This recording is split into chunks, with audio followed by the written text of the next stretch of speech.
Hello everyone, welcome back to your favourite channel Magnet Brains. यहाँ मिलती है education एकदम फ्री आपके ब्राइट फ्यूचर के लिए। मैं हूँ डॉक्टर मुस्कान और आज मैं लेकर आई हूँ आपके लिए चैप्टर 2 सेल ऑर्गेनेल का एक और टॉपिक जो है माइक्रो बॉडीज। ठीक है बच्चों, तो स्टार्ट करते हैं हम माइक्रो बॉडीज पे।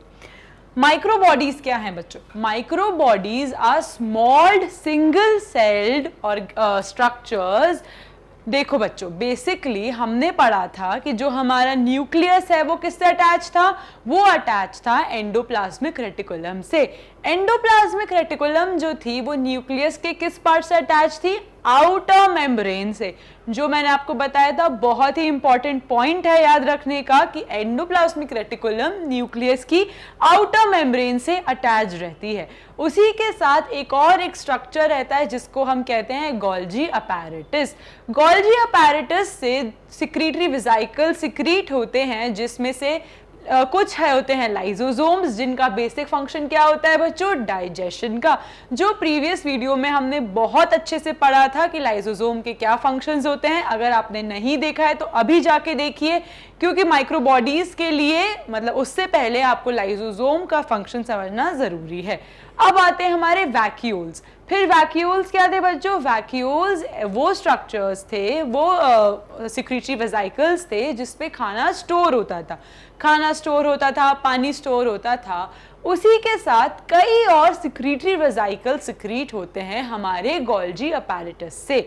जो सिक्रीटरी वेसिकल जिसमें डिफरेंट एंजाइम्स होते हैं उनको हम कहते हैं माइक्रोबॉडीज। तो माइक्रोबॉडीज क्या है बच्चों? बेसिकली ये सिक्रीटरी वेसिकल्स हैं जो गोल्जी अपैरेटस से निकल रही हैं, बट इनके पास डिफरेंट एंजाइम्स हैं। इनके आज हम रोल के बारे में पढ़ेंगे और इनके टाइप्स के बारे में पढ़ेंगे। ठीक है, तो हमारे जो सिक्रीटरी वेसिकल्स होती हैं वो हम कह सकते हैं दो टाइप की होती हैं। वो होती हैं पेरोक्सिसोम्स एंड ग्लाइऑक्सिसोम्स। ठीक है बच्चों, तो जो पेरोक्सिसोम्स होती है बच्चों वो कहाँ रहती है? वो प्लांट में भी रह सकती है और वो एनिमल सेल में भी रह सकती है। इसलिए हम उसको कहते हैं कि जो पेरोक्सिसोम है वो प्रेजेंट होती है यूकैरियोटिक सेल में। तो मैंने क्या बताया? पेरोक्सिसोम्स जो रहती है वो रहती है यूकैरियोटिक सेल में। ठीक है, प्लांट्स में भी रह सकती है एंड एनिमल्स में भी रहती है। लेकिन जो हमारे ग्लाइऑक्सिसोम्स हैं बच्चों, वो सिर्फ और सिर्फ कहाँ मिलते हैं हमें? वो हमें सिर्फ किस में मिलते हैं? प्लांट्स में। हमारे पास ग्लाइऑक्सिसोम्स नहीं होते, प्लांट्स के पास होते हैं ग्लाइऑक्सिसोम्स। तो इतना क्लियर है आपको? अब हम बढ़ते हैं आगे। अब बच्चों, पेरोक्सिसोम्स जो रहते हैं बेसिकली इनका काम क्या रहता है? इनका काम भी लाइसोसोम की तरह ही चीजों को ब्रेक डाउन करना होता है, बट ये लाइसोसोम से बहुत ही डिफरेंट रोल प्ले करते हैं। ये जो हमारे पेरोक्सिसोम्स रहते हैं इनके पास दो मेन एंजाइम्स रहते हैं, वो है यूरेट ऑक्सीडेज एंड कैटालेसिस।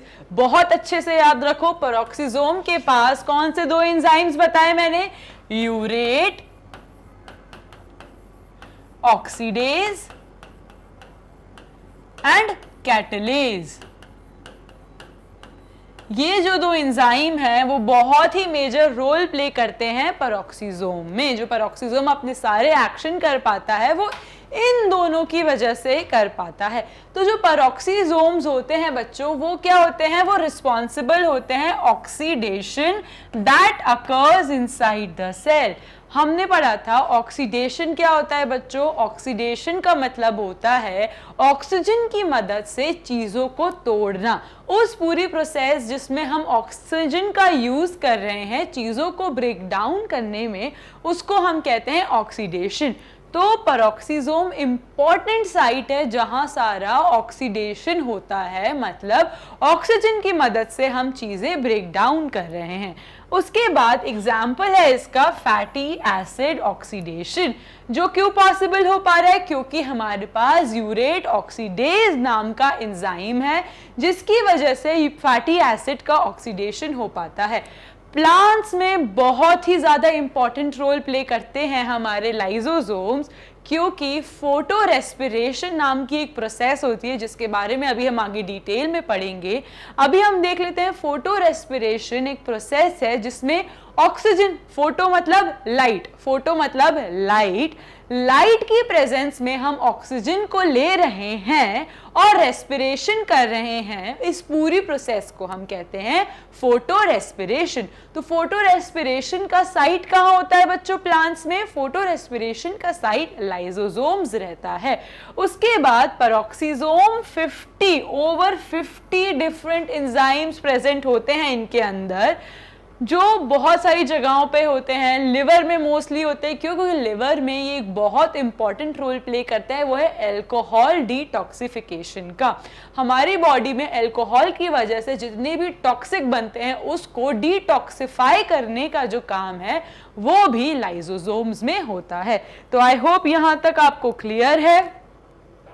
उसके बाद हम देख लेते हैं one by one every function जो अभी तक हमने पढ़ा। सबसे पहले हम देखते हैं फोटो रेस्पिरेशन के बारे में। तो सबसे पहले हम देख रहे हैं फोटो रेस्पिरेशन। फोटो रेस्पिरेशन और फोटोसिंथेसिस में बच्चों क्या अंतर है? देखो, बहुत आसान चीज है, इसको ज्यादा डिफिकल्ट टर्म्स यूज करने से पहले मैं आपको एक ओवरव्यू दे देती हूँ ताकि आपके लिए चीजें आसान हो जाए समझने में। तो बच्चों फोटोसिंथेसिस क्या चीज है? हमने पढ़ा था फोटोसिंथेसिस एक प्रोसेस है जिसमें जो हमारा प्लांट है वो क्या करता है? वो कार्बन डाइऑक्साइड को लेता है और वाटर जो उसके अंदर स्टोर्ड रहता है उसकी मदद से वो शुगर प्रोड्यूस करता है एंड देन साथ में एनर्जी भी यूटिलाइज कर रहा है और उसी के साथ वो एटीपी रिलीज भी करता है। तो ये चीज हमने देखी थी फोटोसिंथेसिस में। लेकिन एक इम्पॉर्टेंट पॉइंट है इसमें कि अगर हमने सारा कार्बन डाइऑक्साइड ले लिया, ठीक है, सारा कार्बन डाइऑक्साइड ले लिया, अब फोटोसिंथेसिस में एनर्जी भी चाहिए, एटीपी का यूज भी हो रहा है क्योंकि बिना एटीपी के, बिना एनर्जी के लिए प्लांट फोटोसिंथेसिस कर ही नहीं सकता। उसको लाइट की सोर्स में कार्बन डाइऑक्साइड के साथ साथ एनर्जी भी चाहिए। तो अगर उसने सारी एनर्जी ले ली और सारा कार्बन डाइऑक्साइड को कन्वर्ट कर दिया शुगर में, तो प्लांट के पास कार्बन डाइऑक्साइड तो बचेगा ही नहीं, कार्बन डाइऑक्साइड तो डेफिशिएंट हो जाएगा। एंड कार्बन डाइऑक्साइड अगर डेफिशिएंट हो जाए तो प्लांट की बहुत सारी सेल्यूलर प्रोसेसेस स्टॉप हो जाती हैं। उसके लिए हमने एक और सोल्यूशन निकाला जो है फोटो रेस्पिरेशन का। प्लांट ने बेसिकली फोटो रेस्पिरेशन निकाला।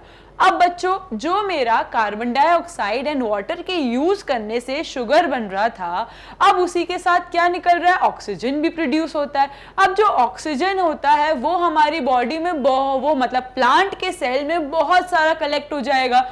अब वो जो प्लांट के सेल में बहुत सारा कलेक्ट हो जाएगा, वाटर के है मतलब जब वो वाटर के साथ कंबाइन करेगा तो मैसिव अमाउंट में किसका प्रोडक्शन हो जाता है? हाइड्रोजन परऑक्साइड का, जो है H2O2। वो चीज हमारे प्लांट के लिए बिल्कुल भी हेल्पफुल नहीं है, यूजफुल नहीं है। उसको ब्रेक डाउन करना वाटर और ऑक्सीजन में भी उतना जरूरी है। ठीक है, तो हम देखते हैं कि ये हो कैसे रहा है। ये था पूरा ओवरव्यू, मैंने आपको बताया फोटोसिंथेसिस कैसे होता है। उसी के दूसरे साइड है हमारा फोटो रेस्पिरेशन।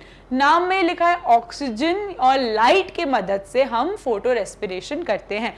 फोटो रेस्पिरेशन में बच्चों हम ऑक्सीजन का यूज कर रहे हैं। ठीक है, ऑक्सीजन जो हमारे सेल में कार्बन डाइऑक्साइड जो बहुत ज्यादा डिप्लीट हो रहा था या निकल रहा था, यूज हो रहा था, जब उसके बजाय हमने ऑक्सीजन जो बच गया है हमारे प्लांट सेल के अंदर, हमने वो ऑक्सीजन का यूज करा।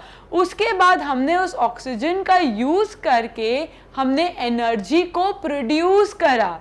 ये बहुत ही मेजर डिफरेंस है फोटो रेस्पिरेशन और फोटोसिंथेसिस में। फोटोसिंथेसिस में बच्चों हमने क्या करा? हमने एनर्जी का यूज करा, एटीपी लगाया, हमने एनर्जी खर्च करी, उसके बाद हम फोटोसिंथेसिस कर पाए। लेकिन फोटो रेस्पिरेशन में क्या हो रहा है बच्चों? हम एनर्जी को प्रोड्यूस कर रहे हैं। ठीक है, तो अब हम अच्छे से डिटेल में पढ़ते हैं इसके बारे में।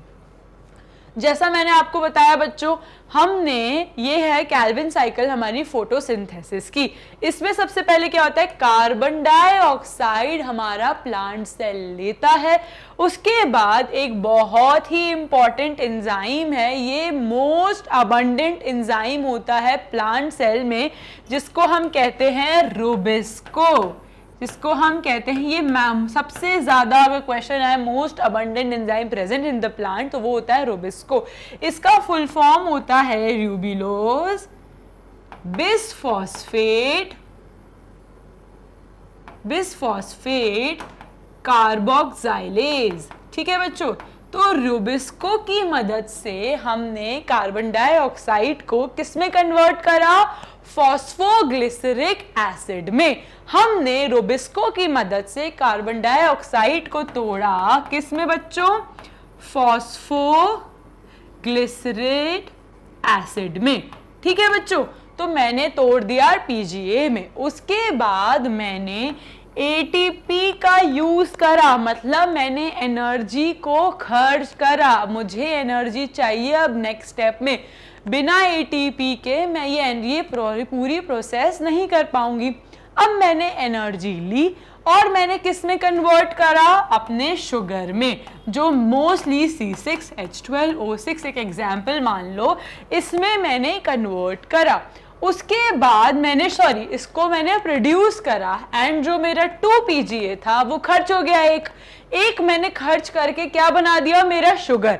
दूसरा जो मेरा बचता है उसको मैं वापस यूज करूंगी, एनर्जी का यूज लूंगी और उसको र्यूबिलोज बिसफॉस्फेट में कन्वर्ट करूंगी। इससे मेरी पूरी ये प्रोसेस चलती रहेगी। अब मैंने 2 बार एटीपी यूज करी है इसमें, मतलब मैंने सारी एनर्जी तो सेल की फोटोसिंथेसिस में ही लगा दी। अब मेरी सेल के पास एनर्जी कहाँ से बचेगी, मेरी जो प्लांट सेल है वो एनर्जी कहाँ से लाएगी, उसने सारा कार्बन डाइऑक्साइड तो ले लिया। अब उसके पास ना कार्बन डाइऑक्साइड बचा है ना उसके पास एनर्जी बची है। तो एक और हमारी साइकिल होती है, एक और प्रोसेस होती है जिसको हम कहते हैं फोटो रेस्पिरेशन। जिसको क्या कहते हैं बच्चों, हम फोटो रेस्पिरेशन। फोटो रेस्पिरेशन में क्या होता है, फोटो रेस्पिरेशन में हम ऑक्सीजन का यूज करेंगे। क्या करेंगे, फोटो रेस्पिरेशन में हम ऑक्सीजन का यूज करेंगे एंड उस ऑक्सीजन को किसकी मदद से, र्यूबिलोज बिसफॉस्फेट कार्बोक्सिलेज की मदद से, रूबिलोज बिसफॉस्फेट कार्बोक्सिलेज की मदद से किस में कन्वर्ट करेंगे, हमारे फॉस्फोग्लिसरिक एसिड में। किस में कन्वर्ट करा हमने, फॉस्फो। यहाँ पे एक ही फॉस्फोग्लिसरिक एसिड बनता है। अब हमने क्या करा, हमने एटीपी रिलीज करी। इस स्टेप में हमने एटीपी का यूज नहीं करा, हमने एटीपी को प्रोड्यूस करा इस स्टेप में। और क्या निकाला, कार्बन डाइऑक्साइड निकाला। क्यों, क्योंकि हमारी सेल में कार्बन डाइऑक्साइड की डेफिशिएंसी हो गई थी। अगर सारा कार्बन डाइऑक्साइड फोटोसिंथेसिस में यूज हो जाएगा तो प्लांट सेल के पास क्या बचेगा, और सारी एटीपी अगर हमने फोटोसिंथेसिस में लगा दी तो हमारे सेल के पास क्या बचेगा। हमने क्या ऑल्टरनेटिव लिया, हमने ऑल्टरनेटिव लिया फोटो रेस्पिरेशन का, जिसमें हमने ऑक्सीजन का मदद लिया, किससे, र्यूबिलोज बिसफॉस्फेट कार्बोक्सिलेज की मदद से, और प्रोड्यूस करा हमारा फॉस्फोग्लिसरिक एसिड। और क्या प्रोड्यूस करा, हमने सेल को एनर्जी दी और हमने सेल को क्या दिया, हमने सेल को कार्बन डाइऑक्साइड दिया जो डेफिशिएंट हो रहा था। उसके बाद हमने वापस से सेल में एनर्जी दी और र्यूबिलोज बिसफॉस्फेट से अगेन वो पूरी प्रोसेस कंटिन्यू हो जाती है। तो फोटो रेस्पिरेशन से क्या हुआ बच्चों, फोटो रेस्पिरेशन से एक तो हमने एनर्जी को प्रोड्यूस करा, दूसरा क्या करा, दूसरा हमने उसको कार्बन डाइऑक्साइड दिया जो प्लांट सेल में डेफिशिएंट हो रहा था। ठीक है, यहां तक क्लियर है। तो अब हम देखते हैं इसको आगे। एंड ठीक है बच्चों, ये हो गया हमारा फोटो रेस्पिरेशन के बारे में। सेकेंड इंपॉर्टेंट फंक्शन क्या था? सेकेंड मोस्ट इंपॉर्टेंट फंक्शन था हमारा बीटा ऑक्सीडेशन का। बीटा ऑक्सीडेशन क्या होता है बच्चों? Basically beta oxidation is a catabolic process. Beta oxidation क्या है? Catabolic process. क्या होता है मैम कैटाबॉलिक? दो टाइप की सेलुलर प्रोसेसेस होती हैं हमारी बॉडी में, एक होती है एनाबॉलिक, एक होती है कैटाबॉलिक। एनाबॉलिक क्या होती है बच्चों? एनाबॉलिक वो प्रोसेसेस होती हैं जिनमें एनर्जी का यूज करके हम चीजें बना रहे हैं, वी प्रोड्यूस, ठीक है, हम वो चीज बना रहे हैं। कैटाबॉलिक में हम एनर्जी का यूज करके चीजों को ब्रेक डाउन करते हैं। तो जब भी हम चीजें बनाते हैं यूज करके एनर्जी, तो वो होती है हमारी एनाबॉलिक प्रोसेस। लेकिन अगर हम चीजों को तोड़ रहे हैं तो उसको हम कहते हैं कैटाबॉलिक प्रोसेस। तो बीटा ऑक्सीडेशन क्या हुआ बच्चों? ऑक्सीजन की मदद से मैंने चीजों को तोड़ा, उसको हम कहते हैं बीटा ऑक्सीडेशन। बीटा ऑक्सीडेशन कहाँ होता है बच्चों? बीटा ऑक्सीडेशन एनिमल सेल में होता है। बीटा ऑक्सीडेशन क्यों इंपॉर्टेंट रहता है? क्योंकि beta oxidation acetyl coenzyme A को हम लोगों को बहुत इंपॉर्टेंट रहता है, एसिटाइल कोएंजाइम ए। और वो एसिटाइल कोएंजाइम ए हमें कहाँ से मिलता है? वो हमें मिलता है बीटा ऑक्सीडेशन से। एसिटाइल कोएंजाइम ए जो हमें बीटा ऑक्सीडेशन से मिला, वो कहाँ काम आता है? वो आता है ट्राई कार्बोक्सिलिक एसिड साइकिल में एंड सिट्रिक एसिड साइकिल में। बहुत ही इंपॉर्टेंट रोल प्ले करती हैं हमारी बॉडी को एनर्जी देने में, एटीपी प्रोड्यूस करने में। जैसा हमें पता ही है, ये पूरा बीटा ऑक्सीडेशन मेजरली माइटोकॉन्ड्रिया में होता है, लेकिन सम अमाउंट हमारे पेरोक्सीसोम्स में भी होता है। बीटा ऑक्सीडेशन पॉसिबल क्यों हो पाता है हमारे पेरोक्सीसोम्स में? क्योंकि उसके पास क्या रहता है बच्चों? उसके पास यूरेट ऑक्सीडेज नाम का एंजाइम रहता है, जिससे वो भी एसिटाइल कोएंजाइम प्रोड्यूस करता है हमारे सेल को देने के लिए। किसके लिए? टीसीए के लिए और सिट्रिक एसिड साइकिल के लिए। अब हम आते हैं थर्ड इंपॉर्टेंट फंक्शन हमारे पेरोक्सीसोम का, वो था हमारा अल्कोहल डिटॉक्सिफिकेशन। अल्कोहल डिटॉक्सिफिकेशन क्या होता है बच्चों? बेसिकली हमारी जो बॉडी है, हमारे जो लिवर है, उसके अंदर बहुत सारे पेरोक्सीसोम्स रहते हैं, क्योंकि अल्कोहल की वजह से बहुत सारा amount of hydrogen peroxide produce हो जाता है।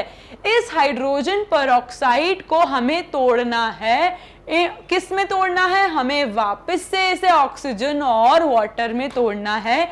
वो हम क्यों कर पाते हैं? वो हम कर पाते हैं कैटलेज की वजह से। वो हम क्यों कर पाते हैं? कैटलेजेस नाम के एंजाइम का एक ग्रुप है, उसकी वजह से हम इस वापस से H2O और वाटर में कन्वर्ट कर देते हैं हमारे हाइड्रोजन पेरोक्साइड को। क्यों? हमें ये नहीं चाहिए हाइड्रोजन पेरोक्साइड को। और हमारे जो पेरोक्सीसोम्स हैं, ये सब कुछ कहाँ हो रहा है? हमारे पेरोक्सीसोम्स में। कहाँ हो रहा है ये? हमारे पेरोक्सीसोम्स में। तो जो हमारे पेरोक्सीसोम्स हैं वो अपने कैटलेसिस का यूज करते हैं और हाइड्रोजन पेरोक्साइड को वापस से ब्रेक डाउन कर देते हैं वाटर और ऑक्सीजन में। इससे क्या होता है? अल्कोहल डिटॉक्सिफिकेशन हो पाता है। अब हम आगे बढ़ते हैं। तो ये हमने देख लिया पेरोक्सीसोम्स के बारे में। क्या देखी हमने? हमने तीन बहुत इंपॉर्टेंट चीजें देखी पेरोक्सीसोम्स के बारे में। वो थी पहली हमारी बीटा ऑक्सीडेशन। वो कहाँ हो रहा है? वो हमारा हो पा रहा था क्यों? क्योंकि हमारे पास, हमारी पेरोक्सीसोम्स के पास क्या था बच्चों? यूरेट ऑक्सीडेजेस था। फिर हमने देखा फोटो रेस्पिरेशन के बारे में। फोटो रेस्पिरेशन क्या है बच्चों? ऑक्सीजन का यूज करा हमने रोबिस्को की प्रेजेंट में, जो था रूबिलोज बिसफॉस्फेट कार्बोक्सिलेज की प्रेजेंट में, और हमने क्या निकाला? हमने बाहर निकाला अपना एनर्जी एंड हमने कार्बन डाइऑक्साइड। कार्बन डाइऑक्साइड क्यों था? क्योंकि हमारी सेल डेफिशिएंट ना हो जाए सारे कार्बन डाइऑक्साइड से। तीसरी इंपॉर्टेंट चीज हमने क्या पढ़ी, वो हमने पढ़ी अल्कोहल डिटॉक्सिफिकेशन। वो हमने हाइड्रोजन पेरोक्साइड को ब्रेक डाउन कर दिया वापस ऑक्सीजन और हाइड्रो वाटर में। क्यों? क्योंकि हमारे पेरोक्सिसोम में एक और बहुत इंपॉर्टेंट एंजाइम होता है, वो होता है कैटालिसिस। तो कैटालिसिस की वजह से ये वापस से पॉसिबल हो पाया और अल्कोहल से जो टॉक्सिक जो क्रिएट हो रहे थे वो हमने वापस से ब्रेक डाउन करके बॉडी को डिटॉक्सिफाई कर दिया। इतना क्लियर है। दूसरे टाइप हमने क्या पढ़े थे बच्चों, ग्लाइऑक्सीजोम्स। ग्लाइऑक्सीजोम्स कहाँ होते हैं, ये सिर्फ और सिर्फ प्लांट में होते हैं। अब बच्चों प्लांट जो रहता है उसके पास सारा का सारा फूड जो स्टोर्ड रहता है वो कहाँ रहता है, वैक्यूल में। तो सपोज एक सिक्रीटरी वेजाइकल है उसके पास जहाँ पे उसने सारा कंटेंट स्टोर करा हुआ है एंड उसको अपने ही कंटेंट से एनर्जी चाहिए, तो वो कैसे कर पाएगा, वो कर पाएगा विद द हेल्प ऑफ ग्लाइऑक्सीजोम्स। वो अपनी ग्लाइऑक्सीजोम्स की मदद से खुद ही का ही कार्बोहाइड्रेट कंटेंट या वो व्हाटएवर मेजर स्टोरेज कंटेंट को ब्रेक डाउन करके एनर्जी का यूज कर पाता है। तो ग्लाइऑक्सीजोम्स प्लांट में एनर्जी प्रोड्यूस कराते हैं, जो बहुत ही इंपॉर्टेंट रोल है प्लांट के लिए। ठीक है, अब हम देखते हैं आगे कि ग्लाइऑक्सीजोम्स क्या है। तो ग्लाइऑक्सीजोम्स जैसा हमने पढ़ा are specialized peroxisomes which are found exclusively in plants. ठीक है, हमने क्या देखा, ग्लाइऑक्सीजोम्स कहाँ है बच्चों, ग्लाइऑक्सीजोम्स एक्सक्लूसिवली प्रेजेंट है हमारे प्लांट्स में। उसके बाद हमने देखा कि जो जर्मिनेटिंग, देखो बेसिकली जो फैट स्टोर हो रहा है हमारे टिश्यू में, जो जर्मिनेटिंग सीड है उसको अगर एनर्जी प्रोड्यूस करनी है, उसको एनर्जी चाहिए, तो उसे खुद की एनर्जी तोड़नी पड़ेगी। तो कैसे तोड़ेगा, ग्लाइऑक्सीजोम्स की मदद से वो तोड़ पाएगा। तो देखो बच्चों ये है मेरा ग्लाइऑक्सीजोम्स। ठीक है, उसके बाद ये क्या करता है, खुद ही के अपने सेल के अंदर जो बड़े बड़े फैटी एसिड्स रहते हैं, बड़े बड़े कार्बोहाइड्रेट्स रहते हैं, उसको वो ब्रेक डाउन करता है छोटे छोटे सिंपलर कंपाउंड्स में। क्यों? क्योंकि हमारी सेल, हमारी जो प्लांट सेल है वो इतना बड़ा तो यूज नहीं कर सकती है ना, उसको ब्रेक डाउन करना कॉम्प्लेक्स स्ट्रक्चर्स के लिए बहुत इंपॉर्टेंट है। तो उसी तरह हमारी जो प्लांट है वो अपने ग्लाइऑक्सीजोम में ब्रेक डाउन करती है एंड वो एनर्जी कहाँ यूज करती है, वो एनर्जी यूजुअली जो हमारे छोटे सीड्स होते हैं, बडिंग सीड्स होते हैं, उनको बड़ा करने में। तो बेसिक जो फंक्शन है, अब बेचारे वो छोटे से नर्चरिंग सीड्स हैं, उनको बड़ा होना है, उनको एनर्जी चाहिए, तो उनकी एनर्जी हम कैसे लाएंगे, उनकी एनर्जी हम कॉम्प्लेक्स वाले स्ट्रक्चर्स को ब्रेक डाउन करेंगे छोटे छोटे सिंपल स्ट्रक्चर्स में।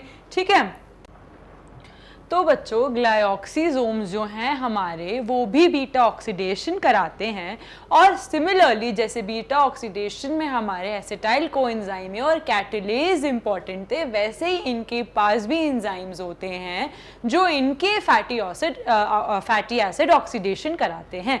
तो यही है। ठीक है, अब हम आगे बढ़ते हैं। तो कौन से एंजाइम्स हैं जो ग्लाइऑक्सीजोम्स में प्रेजेंट रहते हैं जो इनका फैटी एसिड ऑक्सीडेशन कराते हैं, वो है हमारे आइसोसिट्रेट लाइसेज एंड मैलेट सिंथेज। ठीक है बच्चों, तो कौन से हैं वो एंजाइम जो कराते हैं, वो है isocitrate lyase and malate synthase.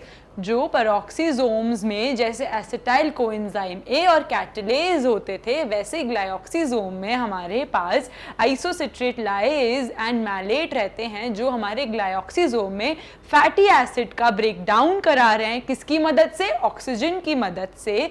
और क्या हो रहा है, उनको फ्री रेडिकल्स मिल रहे हैं जिसकी वजह से उनको एनर्जी मिलती है। तो ठीक है बच्चों, इतना समझ आया। अब देखते हैं हम ग्लाइऑक्सीजोम के पास एक और एंजाइम होते हैं जो इंटरमीडिएट प्रोड्यूस करते हैं, किसके लिए, ग्लूकोनियोजेनेसिस।